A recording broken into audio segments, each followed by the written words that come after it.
Bismillahirrahmanirrahim. Assalamualaikum warahmatullahi wabarakatuh. Baiklah, kami dari kelompok 1 akan mempresentasikan hasil diskusi kelompok kami, yaitu mengenai mesin Carnot. Yang pertama itu ada sejarah mesin Carnot. Mesin Carnot adalah mesin kalah hipotesis yang beroperasi dalam satu siklus reversibel yang disebut dengan siklus Carnot. Model dasar mesin ini dirancang oleh Nicholas Leonard Sadi Carnot, seorang insinyur Prancis pada tahun 1824.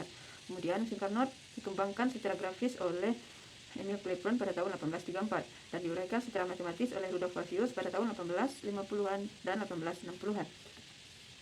Setiap sistem termodinamika berada dalam keadaan tertentu. Siklus termodinamika terjadi ketika suatu sistem mengalami rangkaian keadaan-keadaan yang berbeda dan akhirnya kembali ke keadaan semula.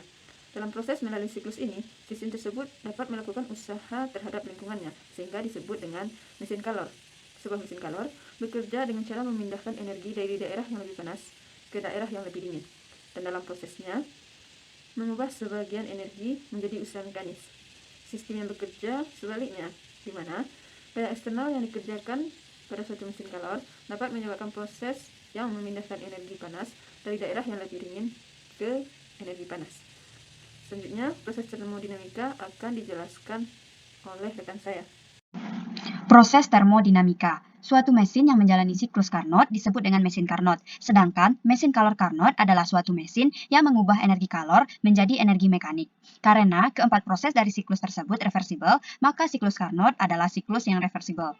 Siklus Carnot terdiri dari 4 proses. Yang pertama, proses adiabatik reversibel hingga suhu naik sampai dengan suhu T1 dari reservoir panas. Yang kedua, zat kerja tetap berhubungan dengan reservoir dengan suhu T1 dan menjalani proses isotermik reversibel dalam arah dan waktu sedemikian, sehingga jumlah kalor Q1 diserap dari reservoir tersebut. Yang ketiga, proses adiabatik reversibel dalam arah berlawanan dengan proses pertama, sehingga suhu turun sampai suhu T2 dari reservoir dingin. Yang keempat, zat kerja tetap berhubungan dengan reservoir pada T2 dan mengalami proses isotermik reversibel dalam arah berlawanan dengan proses kedua sampai zat kerja mencapai keadaan mula-mula. Selama proses ini, kalor Q2 diberikan kepada reservoir dingin. Pengeluaran kalor terjadi pada suhu konstan, yaitu suhu dari reservoir dingin. Keterangannya, Q2 adalah kalor masuk, W usaha yang dihasilkan, Q1 kalor yang keluar atau energi kalor yang tidak terpakai atau terbuang dari Q2 dari reservoir panas, Q1 dari reservoir dingin. Grafik mesin kalor Carnot.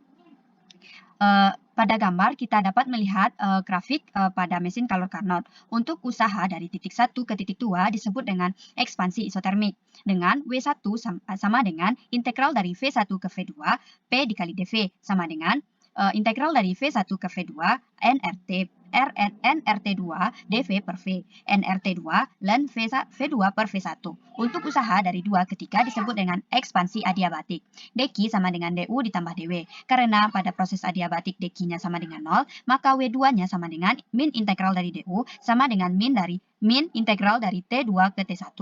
NCV dt sama dengan min NCV dalam kurung T1 dikurang T2. Untuk usaha dari 3 ke 4 kompresi isotermik, usaha yang ketiga yaitu nRT1 ln V4 per V3. Untuk usaha dari 4 ke titik 4 ke titik 1 disebut dengan kompresi adiabatik. Dengan usaha keempat, W4 sama dengan min integral du sama dengan min integral dari T1 ke T2 NCV dt dan sama dengan NCV dalam kurung T2 dikurang T1. Untuk usaha total semuanya dihasilkan NR dikali dalam kurung T2 ln V2 per V1 ditambah T1 V3 per V4. Sedangkan untuk Q2 sama dengan usaha pada pertama. Sedangkan W1-nya bernilai nRT2 ln V2 per V1. Sehingga efisiensinya W1 per Q2 sama dengan NR T2 ln V2 per V1 dikurang T1 ln V3 per V4 per nRT2 ln V2 per V1. Baiklah, saya Magfira akan melanjutkan pembahasan mengenai relasi besaran mesin Carnot. Aliran panas melalui sebuah penurunan suhu yang kecil adalah proses irreversibel. Maka selama perpindahan panas dalam siklus Carnot tidak boleh ada perbedaan suhu yang cukup besar. Ketika mesin mengambil panas dari reservoir pada suhu T1, bahan bekerja dalam mesin juga harus pada suhu T1. Jika tidak, maka aliran panas akan menjadi irreversibel. Begitu pula ketika mesin membuang panas ke reservoir dengan T2, mesin juga harus berada pada suhu T2. Jadi setiap proses yang melibatkan perpindahan panas haruslah isotermal baik T1 maupun T2. Untuk melakukan perhitungan ini, pertama-tama harus dicari perbandingan Q2 banding Q1 dari kalor yang dipindahkan dalam sebuah proses isotermal. I1 sama dengan nRT1 ln Fb per Fa, Q2 sama dengan min nRT2 ln Fc per Fd. Karena Fd lebih kecil dari Fc, Q2 adalah negatif. Panas mengalir keluar dari gas selama kompresi isotermal pada suhu T2. Q2 per Q1 sama dengan min T2 per T1 ln Fc per Fd per ln Fb per Fa. Hal ini dapat disederhanakan lebih jauh dengan menggunakan hubungan suhu volume untuk proses adiabatik. T1 Fby-1, T2 Fc-1 dan T1 Fa-1, T2 Fd-1. Dengan membagi kedua persamaan dapat diperoleh Fb per Fa sama dengan Fc per Fd. Jadi, Q2 per Q1 sama dengan min T2 per 1 dan Q2 Q per 1 mutlak sama dengan T2 per T1. Perpindahan panas pada mesin Carnot. Perbandingan panas yang terhubung pada T2 terhadap panas yang terserap pada T1 adalah setara dengan T2 per T1. Maka, efisiensi mesin Carnot adalah W per Q1 sama dengan Q1 kurang Q2 per Q1 sama dengan 1 kurang Q2 per Q1 atau 1 dikurang T2 per T1. Hasil sederhana ini menunjukkan bahwa efisiensi mesin Carnot hanya bergantung pada suhu kedua reservoir. Efisiensi akan besar jika perbedaan suhu besar dan akan sangat kecil jika kedua suhu hampir setara. Efisiensi tidak akan tepat sama dengan 1 kecuali T2 sama dengan 0. Selanjutnya mengenai efisiensi mesin Carnot. Efisiensi Carnot menggambarkan efisiensi termal maksimum yang dapat dicapai mesin panas seperti yang diizinkan oleh hukum kedua termodinamika.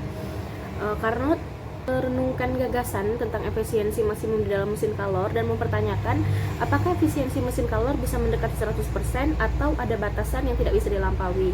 Dan ternyata jawabannya adalah memiliki nilai maksimum, dan Carnot mengembangkan mesin ideal tersebut secara teoritis dan dikenal sebagai mesin Carnot. Efisiensi maksimum yang dikenal sebagai efisiensi Carnot hanya bergantung pada suhu sumber panas dan pendinginnya.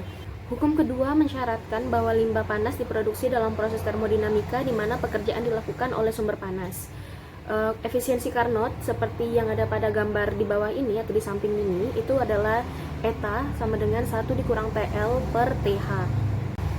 Berdasarkan gambar yang di atas tadi, maka persamaan proses tersebut adalah QH sama dengan QL ditambah W dengan efisiensi termal sebesar eta sama dengan W per QH, di mana QH adalah panas yang disuplai dari sistem ke bahan bakar, dan QL adalah panas yang dilepaskan oleh sistem ke pendingin, dan W adalah kerja sistem atau usaha.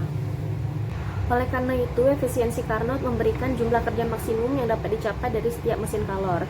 Dilihat dari persamaan satu tadi atau di gambar sebelum tadi, sebenarnya efisiensi mesin Carnot itu dapat diturunkan dan dapat ditingkatkan. Semua mesin Carnot yang bekerja pada dua reservoir kalor yang sama mempunyai efisiensi yang sama. Efisiensi mesin kalor tidak tergantung pada jenis material yang digunakan, dan temperatur termodinamika tidak tergantung pada jenis materialnya.